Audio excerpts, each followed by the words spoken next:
आणि आज आज मी तुम्हाला श्रीयंत्र म्हणजे काय आणि श्रीयंत्रावर कुंकुमाचरण कसं करायचं ते मी तुमच्यासोबत शेअर करणार आहे. तर व्हिडिओ पूर्ण बघा. म्हणजे श्रीयंत्र म्हणजे काय हे खूप जणांना माहिती नसेल, तर ते पण मी तुमच्यासोबत म्हणजे आपली लक्ष्मी माता आणि विष्णू भगवान यांचं हे आसन आहे. आसनच जर आपल्या घरात असेल तर आपल्या घरातून लक्ष्मी आणि विष्णू माता हे कधीच जातात. आपल्या घरी असणं हे खूप प्रभावशालीमुळे आपल्या घरातील सर्व वास्तुदोष आणि इतर काही जे कामे आपले होत नसेल तर तेही या श्रीयंत्राचे माझ्याकडे श्रीयंत्र आहेत ते मी तुम्हाला दाखवते.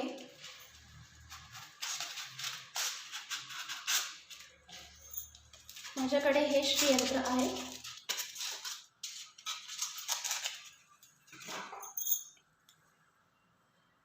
बघू शकता तुम्ही.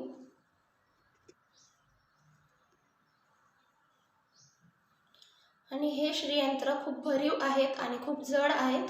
हे मी नाशिकवरून घेतलेले आहेत. आम्ही नाशिकला राहतो आणि आमच्या इथे कपालेश्वर इथून मी हे घेतलेले आहेत. आणि हे खूप पंचधातूचं आहेत, बघू शकता तुम्ही. श्रीयंत्रामध्ये पण भरपूर असतात. श्रीयंत्र पण भरपूर प्रकारचे असतात. तर मी तुम्हाला सांगू इच्छिते की श्रीयंत्र तुम्ही जर घेणार असेल तर असंच घ्या. हे पंचधातूचं आहे आणि हे खूप प्रभावशाली पण आहे, तुम्ही बघू शकता. आणि आज आपल्याला इथे आज आहे मंगळवार आणि आज आपल्याला श्रीयंत्राची ही प्राणप्रतिष्ठा करायची आहे आणि याला कुंकुमार्चन कसं करायचं ते पण मी तुमच्यासोबत शेअर करणार आहे. तर व्हिडिओ ही पूर्ण बघा. एखादी नवीन मूर्त कशी आपण घरात आणली की त्याची आपण पंचामृत घालून आपण त्याची प्राणप्रतिष्ठा आणि पूजा करतो, तशीच या पद्धतीने या आपल्याला श्रीयंत्राची पण आज पूजा करायची आहे आणि याला कुंकुमार्चन पण करायचं आहे. आणि अजून जर सांगायचं झालं तर श्रीयंत्र घेणार असेल तर त्यासोबत तुम्ही ही कमळगट्ट्याची माळ नक्कीच घ्या. आणि ही कमळगट्ट्याची माळ ही कमळाच्या बियांपासून बनवलेली आहे, तुम्ही बघू शकता. ही 108 किंवा 51 मण्यांची ही माळ असते. ही बघा, अशा प्रकारे ही माळ असते. आणि ही माळ घरात असणं खूपच आवश्यक आहे. आणि श्रीयंत्रावर ही माळ, हो तुम्हाला हे माहीतच असेल की लक्ष्मी माता आणि विष्णू भगवानांना कमळ खूप प्रिय होतं आणि कमळाचं फूल आपण रोज हे देवीला वाहणं शक्य नसतं किंवा मिळतही नाही लवकर. तर त्यामुळे ही कमळगट्ट्याची माळ आपल्याला श्रीयंत्राला गोल करून ठेवायची आहे, जेणेकरून आपण रोज हे 108 कमळाचे फूल वाहन असेल की हे कुंकुमार्चन कधी करावं. ते कुंकुमार्चन तुम्ही मंगळवारी, शुक्रवारी आणि पौर्णिमेला तुम्ही हे करू शकता. आणि हे कोणी करावं तर ते मी तुम्हाला सांगू इच्छिते की हे स्त्रियांनीच करायचं आहे आणि मुली पण करू शकतात. आणि मुली करत असाल तर हातामध्ये आपल्याला बांगड्या वगैरे हे सर्व घालणं गरजेचे आहेत. कुंकुमार्चन हे करायचं असेल तर तुम्ही शक्यतो साडीच घाला.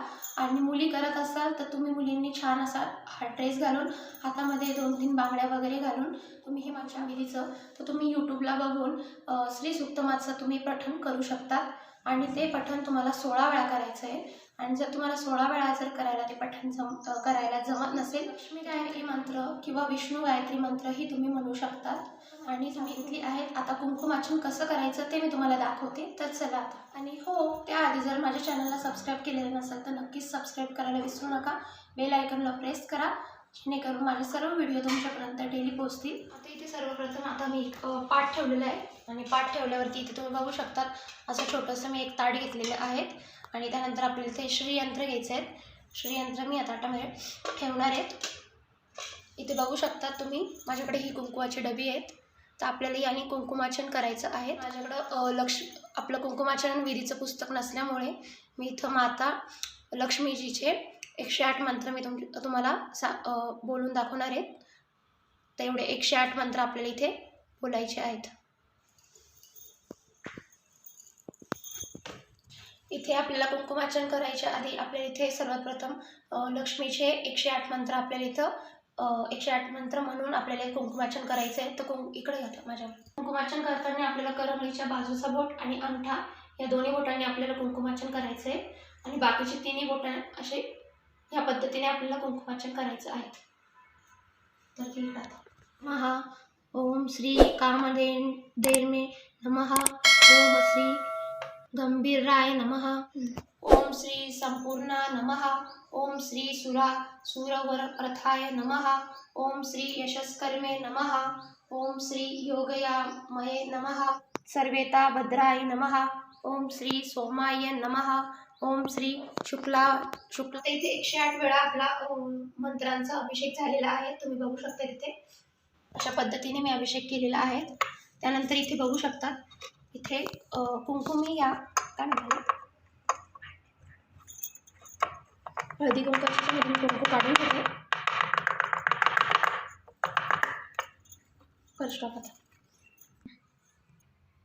आता इथे आपला मंत्राचा अभिषेक झालेला आहे आणि त्यानंतर आता आपल्याला श्री सुक्तमाची पूजा करायची। श्री सुक्तम म्हणजे आपल्याला ते वाचून कुंकुमार्चन कसं करायचं आहे ते मी तुम्हाला दाखवणार आहे।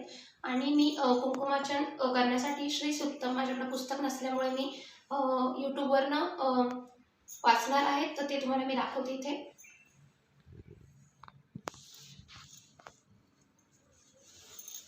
तर आता हे श्री सुक्तम तुम्ही जर 16 वेळा पठण केलं तरीही चालेल आणि एकदा केलं तरीही चालेल। तर इथे मी आता स्टार्ट करते आणि श्री सुक्तम म्हणताना आपल्या इथे ह्याच पद्धतीने ह्याच दोन्ही बोटांनी आपल्याला कुंकुमार्चन करायचं आहे। हरि ओम हिरण्यवर्णा हरिणी सुवर्ण रजतस्त्रा जामहा चंद्रा हिरण्मयी लक्ष्मी जातवेदाम आवम तामह आवम जातवेदो लक्ष्मी मनपगामिनीम यस्मा हिरण्यवेद्मये गामश्र पुरुषा नमः। अश्वकुर्मा रथमध्या हस्तिनाद प्रबोधिनीं श्रियं देवीमुपं हवये। भूतो स्त्री राष्ट्रेऽस्मिन् कीर्तिमा वृद्धि दत्तातु मे। तुनारूपमन्यस्य माहि श्रीयता यश कदर्मेन भजाभूत मयि। आता इथे श्री सुक्तमाचं पठण झालेलं आहे, तर मी इथे एकदा श्री सुक्तमाचं पठण केलेलं आहे। इथं तर फलश्रुती पण मी यूट्यूबवरनंच म्हणणार आहेत, तर फलश्रुती आपण स्टार्ट करूया आता। धर्माशी येन सौख्यमद भामन्यम अश्वदाय गोदाय धनदाय महाधने धनमे लभता देवी सर्व कामाश्य देहि मे। पद्मान मे पद्मवी पद्मपत्रे पद्मप्रिय। श्री स्वामी समर्थ श्री स्वामी समर्थ श्री स्वामी। आता इथे आपले श्री सुक्तम आणि आपलं कुंकुमार्चन पूर्ण झालेलं आहे। तर सर्वजणांना माहिती नसेल तरी हे कुंकू आता आपण हे कुंकुमार्चन केलेलं कुंकू आपण हे कुंकुवाच्या करंड्यात भरून ठेवलं तरी चालेल आणि रोज आपण स्त्रियांनी किंवा मुलींनी हे कुंकू कपाळाला रोज हे लावायचे। जर 16 वेळा केलं तर खूपच चांगलं राहतं आणि एकदा जर करणार असेल तर किती मनापासून करता ते तुमच्यावर। एकदा जेव्हा आपण करतो ते आपण खूप मनापासून करतो, तर तुम्ही एकदा केलं तरीही चालेल आणि ज्यांना टाईम असेल त्यांनी 16 वेळा पठण केलं तरी। इथे आपली श्री सुक्तमाची पूजा झालेली आहे। इथे बघू शकता मी असं एक इथे छोटासा पाठ घेतलेला आहे। त्यानंतर तुम्ही देवाऱ्यामध्ये असा तो पाठ ठेवू शकता आणि आपलं हे जे आपलं श्रीयंत्र आहे तर त्याची पूजा करून झाल्यावरती तुम्ही या पाटावरती हे आसनावरती तुम्ही ठेवू शकता की ही जी कमळगट्ट्याची माळ आहे ही खूप प्रभावशाली आहेत आणि ही लक्ष्मी मातेला आणि विष्णू भगवानांना खूप प्रिय आहे। तर ही माझी 108 मण्यांची माळ आहे, तर ती आपण आता या श्रीयंत्राला पूर्ण गोल करून ठेवूया। कमळगट्ट्याची माळ ठेवायची आहेत।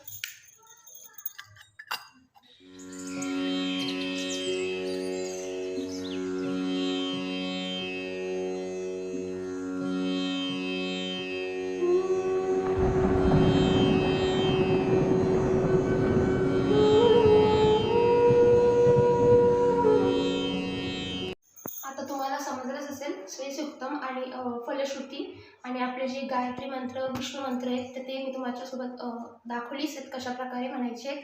आणि इथे आता आपली कमळगट्ट्याची माळ आणि श्रीयंत्राची पूजा करून झालेली आहे, तर इथे बघू शकता तुम्ही।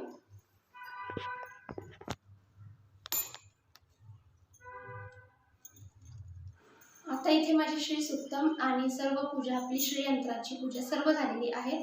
तर आता इथे आपण काहीतरी गोड नैवेद्य बनवूया। इथे आपण थोडासा शिरा बनवूया, तर आपण नैवेद्य दाखवूया।